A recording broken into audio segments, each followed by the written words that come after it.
så måske lidt op, når man lige starter for sådan at få opdrift. Og så næsten uden at tænke over det, så klatrede han op på en stor sten, der lå på engen foran ham. Han gjorde klartegn op til fuglen, og så sprang han. Han ramte jorden med et bump. Han fik nærmest stød op igennem hele kroppen. Egentlig blev han ret ked af det. Men det ville han ikke rigtig indrømme. Så i stedet for valgte han at blive irriteret.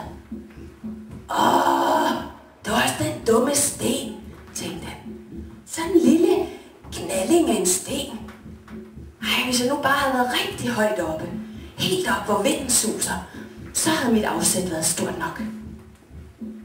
Og nu var det ved at blive en fiks idé for ham, det her med at flyve.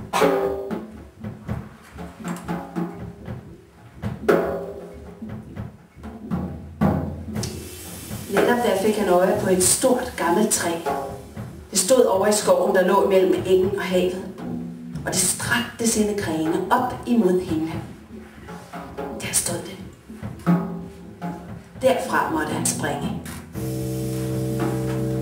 Han slæbte sig gennem krattet og begyndte at klatre op i det høje, gamle træ. Besværligt var det gennem de tætte blade. Meter for meter for meter. Men til sidst nåede han helt op i toppen af træet. Han kiggede ned. Der var svimlende dybt. De iskolde vinde suste omkring ham, og han mærkede en angst, han ikke før havde mærket. Men der var det, han fornemmede noget mærkeligt. For han var så højt op under himlen nu, at vinden bar fuglene sang ganske nær ind til ham. Ja, det var næsten som om han kunne høre den inde i sit eget hoved. Den sagde: Kom, ven, flyv. Kom, ven, flyv. Kom, ven, flyv. Kom, ven, flyv.